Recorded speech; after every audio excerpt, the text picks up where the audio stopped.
Lows on the daily chart, series of higher highs and higher lows, currently trading up above the 200 moving average on the daily chart. If you look on my channel, we went over this chart back in August 14th, right here at this arrow. Since then, it's taken off to the upside. Right now, we're getting a pullback. We're looking to see if this pattern can continue. I look at the history of this chart. I found other pullbacks are similar in dollar amount.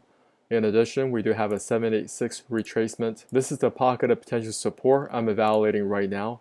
I like to see if Lowe's can use this area as a bounce for more upside. Now on the hourly chart, I really like this because we are currently being supported by that 200 moving average on the hourly chart as well. On a 15-minute time frame, we also have a trigger to go long where the 8 moving average crosses against the 34 back to the upside. Fundamentals are looking good. 2022, 96 billion, 2023, 97 billion, 2024, 86 billion. We did get a pullback in the overall revenue. Company is still profitable.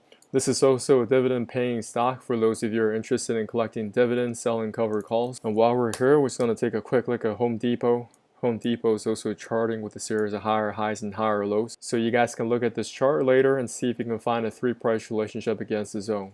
Hi everyone, John here. I recently put together a PDF on Fibonacci trading. You guys can check out the link in the descriptions below. I'll also put it in the comments.